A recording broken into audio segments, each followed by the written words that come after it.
જીવણ બાપા વિશે આપણે વાત કરી. હા બોલ. કે ભાઈ એક દીનો સમય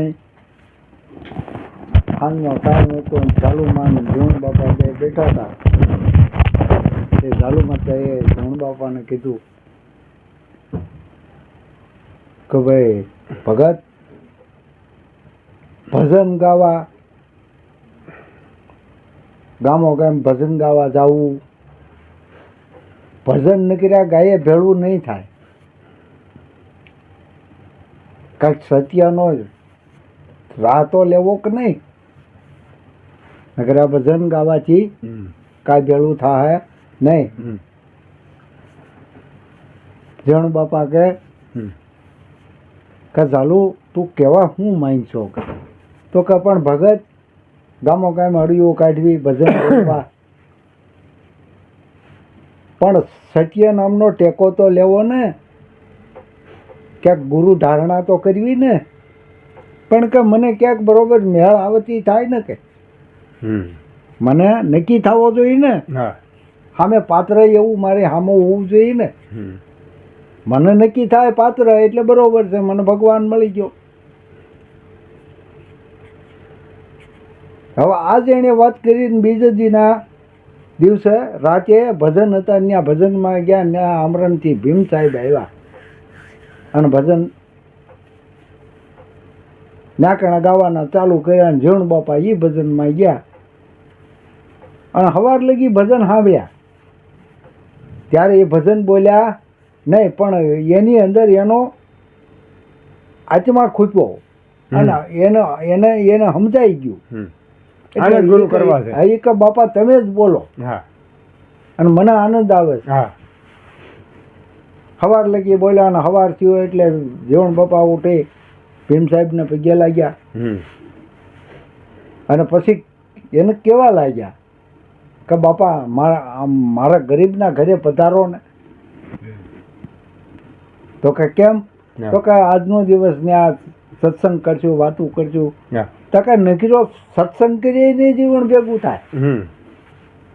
તો કે તઈ હરી તો કે ભાઈ તારા ઘરે કાંઈક તો પ્રસંગ કહે, પાઠ કરી કે લે તો આવીએ કે ભજન ગાવા. એટલે આવીએ. હા, એટલે મહેમાન ગતિ થઈ જાય, ભગવાનના ગુણગાન ગવાઈ જાય અને બધું ભેળું થઈ જાય. જણ બાપો કહેતો બાપા હું પાઠ રાખું કે આવો. એ ઘરે જઈને ઝાલુ માતાને જો ભાઈ આ ભક્તિ છે હો, નકરી બાતનકી નથી, કાંઈક ડાળ બાતનકી છે. ઝાલુ માતાને આવીને પૂછ્યું કે ઝાલુ કે ભાઈ આપણે પાઠ કરવો છે.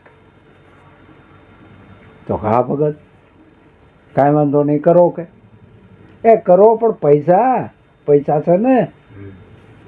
તો કે ભાઈ આઠાના પાવલીને એમ કરીને મેં તારીને 1 રૂપિયા ભેગા કર્યા છે ભગત. તાકે તો પાઠ થઈ જાય.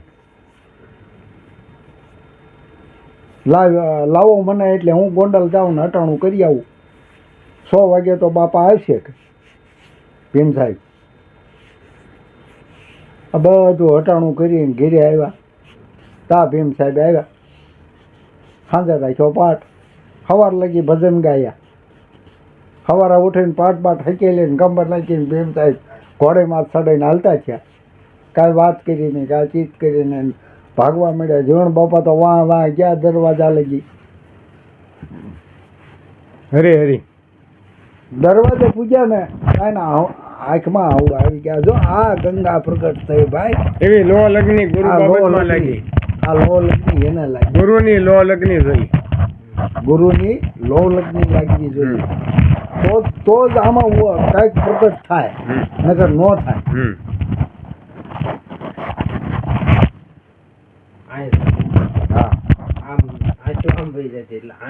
હા, લાઈટ સામે એ ઘરે આવ્યા. ઘરે આવી અને જીવણ બાપા ઓસળીની કિનારે આવી બેસી ગયા. તો કે ભગત ઝાલુ માતા કેવા લાગ્યા એને કે ભગત હું કામ આમ કેમ મુજાણા કે સાંજે કેટલી મજા હતી, ભગવાનના નામના આખી રાત ગુણ ગાયા, અને અત્યારે તમે મૂંઝાવ એ થોડું હાલ. પણ કે ભીમ સાહેબ કાંઈ બોલ્યા જ નહીં ને એમને ભોયા જ ગયા. તો કે કાંઈ વાંધો નહીં, પાછા આવશે, તમારો ભાવ હશે તો પાછા આવશે. એટલે ભાવ હોય ને તો જ બધું ભાવે. ભક્તિ એ ભાવ વિનાની નો ભાવે. લગ્ની હોવી જોઈએ. લગ્ની લાગ્યા વિના પાર ન પહોંચે. જીવ પરલવો જીવ જાય. ભલે પરલવો જાય. હરી હરી ગુરુ છે લગ્ની કઠીને એ મેરે મેરે ભાઈ. ભાઈ. લગ્ની હોવી જોઈએ. એ 2-4 મહિના ગયા ને બાજુના ગામમાં પાછા ભજનનો પ્રોગ્રામ હતો ને આ જીવણ બાપાને ખબર પડી, એને વાઇક તો આવ્યું.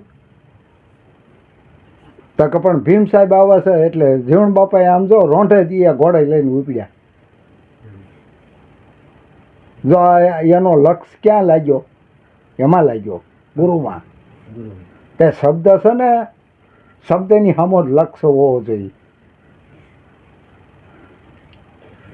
હવે એ ન્યા ગયા આખી રાત ભજન સાંભળ્યા ને સવારમાં ઉઠીને જીવણ બાપા પગે લાગીને કે બાપા અમારા ને પધારો. તો કે પણ એમને મારે શું આવવું જીવન? તો કે બાપા રાત નિરાણી રોકાજો. તો કે પાઠ કરી તો આવું. જીવણ બાપુ કે કાંઈ વાંધો નહીં, પાઠ કરીશું, આવો. પાછા આવ્યા. હરી હરી. હવે ઘરની અંદર 1 રૂપિયો નહીં. 20 હતા એ વાપરી નાખ્યા. ચાલુ બાપા આવ્યા, પાઠ કરવો જો કેમ થાય? તો કે ભગત 20 હતા એ મેં આપી દીધા તમને. પૈસા છે નહીં, પૈસાની વ્યવસ્થા તમે કરો. તો કે આપણે ઓલા ભામના પીડ્યા એમાંથી લાવો. એમાંથી લઈને હટાણું કરી આવ્યા. એમ કરીને ભામના પૈસા હતા એ પૂરા કરી દીધા. 1, 2, 3, 4, 5, 10 પાઠ કર્યા, 15 કર્યા. 18 ગુરુ નતા કર્યા એને 18 પાઠ કર્યા હતા ભાઈ. 18 પાઠ. અને આટલું ખમી ગાય 18 પાઠ કર્યા, 18 ગુરુ. 18ના ગુરુ કે શિષ્ય? જો 18ના ગુરુ એ શિષ્ય નામ કર્યું હોય ને તો કે ભાઈ અહીંયા કોઈ દી ન આવતા. અને ઓલા વાટ નથી મૂકી. ગમે એટલું દખ પડે પણ આ બાવાને મૂકવો નથી કે. જો આ લો લગ્ની લાગી હતી એને. એ 17 પાઠ કર્યા અને 18મો પાઠ કર્યો. આખી રાત ભજન બોલ્યા. સવારે ઉઠીને ભીમ સાહેબ હાકેલો કરી અને હાલતા ત્યારે જીવણ બાપાએ નક્કી કરી વાળ્યું. અને એને વાહ મુઠ્યું વાળે. વાહ હાલતા થયા. એ કે આજ આ બાવાને મૂકવો નથી, જ્યાં જાય ત્યાં. આજ આ બાવાને મૂકવો નથી, જ્યાં જાય ત્યાં જવું છે. હવે મોર ભીમ સાહેબ ઘોડી માથે હાલ્યા જાય અને જીવણ બાપા વાહ હાલ્યા જાય. ઉગાડા પગે હો ભાઈ. જો ઉગાડા પગે હાલતા હતા આ વાત લેવા સારું. અને અટાણે તો હાવ એ ફ્રીમાં મળે છે. એક દી તમે હામાં ગુરુની હામાં બેસો તા તો સત્સંગમાં બેસો તો કે ભાઈ હવે તમને રેડે થઈ ગયું છે, તમારે 2 વાર જેવું છે કે બોધ આપી હા એમ નથી ભાઈ વાતો. એટલે કાંઈક એનું આમ તો ટકોર મારીને પછી આપતા હો બોધ. હવે એ સીમાડા ને લઘુ પગું થયા અને ભીમ સાહેબે પાછું વાળીને જોયું તો જીવણ બાપા હાલ્યા આવતા હતા. એક આંખમાં શ્રાવણ ને એક આંખમાં ભાદરવો વરહે આવે. ભીમ સાહેબ ઘોડે માથેથી હેઠા ઉતરી ગયા. ઉતરીને પછી જોરથી એને હાથ કર્યો. જીવણ દોડ કે પળ આવી ગઈ. તો કે હા બાપા. તો કે જીવણ દોડ કે પલ આવી ગઈ. અને એ મુઠ્ઠીઓ વાળે હો ભાઈ જીવણ ભગતે. બાપુના શરણમાં બેસી ગયા. એ ઉપદેશ આપ્યો, એને વાત સમજાવી, મહામંત્ર સમજાયો. અને પછી એને એટલું કીધું હો કે જીવણ યાત્રા ધામ હમણાં મારા બાપ ક્યાંય જાતો નહીં હોક. અને આમાં રહીએ, ભજન બળ વધારીએ. હમ. ભજન વધારે કરજે. જાત્રા ધામ જવાનું મન બહુ નો મનને ત્યાં દોડવતો. તો કહે હા બાપા. અને આવ્યા ગયાનો આશરાનો ધર્મ પાળજે. જે કાંઈ હોય તે એને ખવડાવવું, ચા પાણી પાવા, પાણી પાવું, નકર કાંઈ ન હોય તો પાણીએ પાવું હરખથી. અને આવકારો મીઠો રાખજે જીવન. તો કે હા બાપા કે હવે ભીમ સાહેબ આવી ગયા આમરણ.